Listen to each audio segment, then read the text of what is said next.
When people first met Lena Carter, they'd describe her as the kind of girl who could light up a room. She was warm, funny, a little awkward, and always had something kind to say. But no one, not her friends, her coworkers, or her parents, knew how dim that light had become behind closed doors. Lena had fallen in love the way most people do, slowly, then all at once. His name was Ryan Blake, a tall, charming EMT with a crooked smile and a voice that could calm chaos. They met at a community fundraiser in Dallas, Texas, and from that first night, he made her feel seen. He told her she was special, that he'd protect her, that he couldn't imagine life without her, and she believed him. In the beginning, everything was perfect. He brought her coffee every morning, left little notes in her car, called her his miracle. When her friends teased her about moving too fast, Lena laughed. "He's just passionate," she'd say. But passion, she learned, can have sharp edges. The first time Ryan raised his voice, it was over something small, a coworker texting her after hours. He accused her of flirting.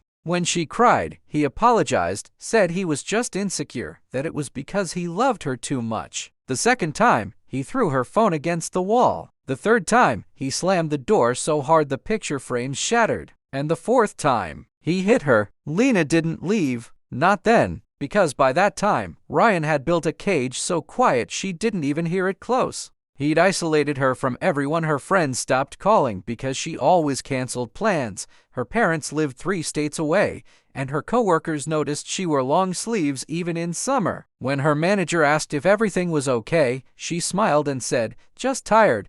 That's the thing about abuse, it doesn't start with fists. It starts with control, with silence, with someone convincing you that you're the problem. Ryan told her she was lucky he loved her, that no one else would put up with her, and after a while, she believed that too. The breaking point came one night in December. Lena had just gotten a small promotion at work. Her boss had congratulated her publicly, and Ryan didn't like that. When she came home, he was waiting. Dinner was on the table, candles lit, but his jaw was clenched. "So," he said, "you didn't tell me your boss hugged you." Lena froze. "Ryan, it wasn't." The plate flew before she could finish. It smashed against the wall, food splattering across the room. He grabbed her arm, shouting so close she could smell the alcohol on his breath. That night, something inside her cracked, but not in the way he wanted. It wasn't fear anymore. It was something colder. Clarity. She waited until he passed out on the couch. Then she packed a small bag, grabbed her car keys, and drove away barefoot, her heart pounding in her throat. She ended up at a domestic violence shelter downtown. It was her first night without Ryan in 3 years. She cried until morning, shaking, terrified he'd find her. When a counselor named Maya came in with coffee and a blanket, Lena couldn't look her in the eye. Maya just said softly, "You did the hardest part. You're here." But the fear didn't end there. Ryan began calling her family, threatening her. He left voicemails that swung between love and rage.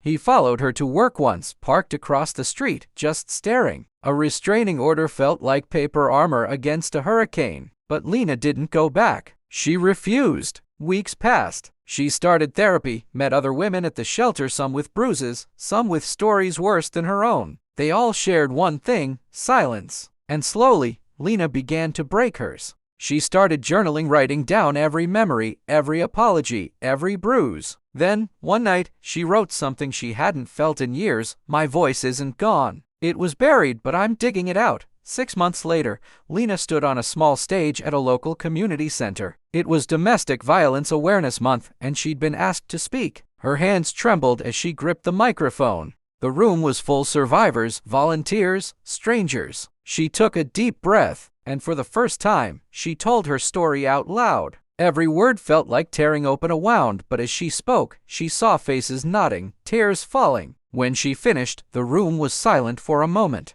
And then came the applause. Not polite but powerful, like thunder breaking a storm. Lena smiled through tears. For years, she'd been told her voice didn't matter. Now, it was saving others. Months later, Ryan was arrested after assaulting another woman. Lena testified against him, her hands steady, her voice unwavering. The judge read her statement aloud in court. "He tried to take everything from me: my safety, my family, my voice. But he didn't win. Because silence doesn't protect us. Speaking does."